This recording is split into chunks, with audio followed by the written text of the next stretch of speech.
For wife, and tonight we are in the 17th chapter of 1 Kings, and we saw where Zimri committed suicide by burning his castle down on top of his head. He tried to be king for a little bit, and he wasn't king very long, was he?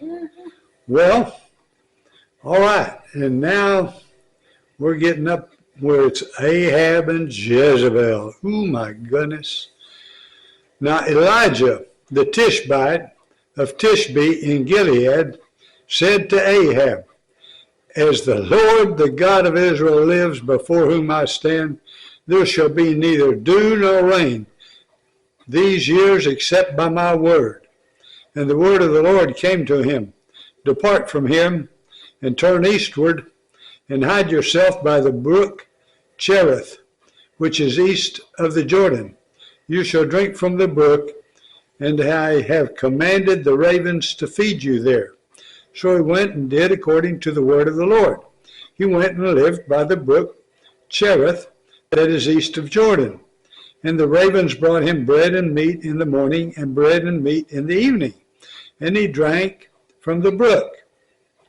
And so after a while, the brook dried up, because there was no rain in the land. Then the word of the Lord came to him, "Arise, go to Zarephath, which belongs to Sidon, and dwell there. Behold, I have commanded a widow there to feed you." So he rose and he went to Zarephath. And when he came to the gate of the city, behold, a widow was there gathering sticks. And he called to her and said, "Bring me a little water in a vessel, that I may drink." And as she was going to bring it, he called to her and said, "Bring me a morsel of bread in your hand." And she said, "As the Lord your God lives, I have nothing baked, only a handful of flour in a jar and a little oil in a jug. And now I'm gathering a couple of sticks, that I may go in and prepare it for myself and my son, that we may eat it and die." And Elijah said to her, "It's my beautiful wife, Elizabeth."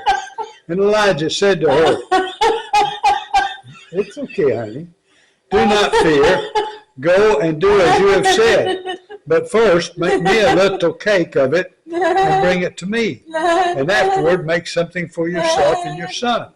For thus says the Lord, the God of Israel, the jar of flour shall not be spent, and the jug of oil shall not be empty, until the day that the Lord sends rain upon the earth." And she went and did as Elijah said. And he and her household ate for many days. The jar of flour was not spent, neither did the jug of oil become empty, according to the word of the Lord that he spoke by Elijah. After this, the son of the woman, the mistress of the house, became ill, and his illness was severe that there was no breath left in him. And she said to Elijah, "What have you against me, O man of God? You have come to me to bring my son to remembrance and to cause the death of my son."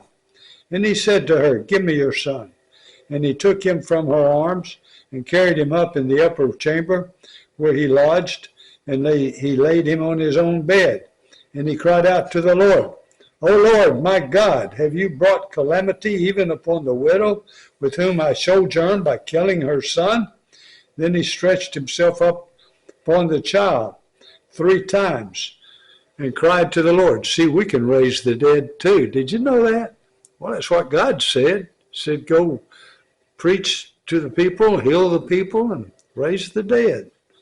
So he stretched himself upon the child 3 times and cried to the Lord, "O Lord my God, let this child's life come into him again."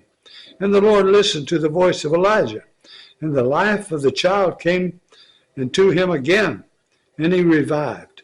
And Elijah took the child and brought him down from the upper chamber into the house and delivered him to his mother. And Elijah said, "See, your son lives." And the woman said to Elijah, "Now I know that you are a man of God, and that the word of the Lord in your mouth is truth."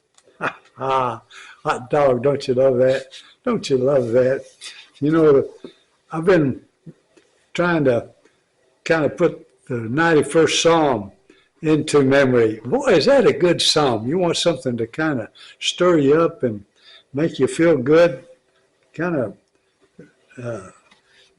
try to put the 91st Psalm kind of into your memory a little bit. All right, now we're in Jeremiah 8th chapter.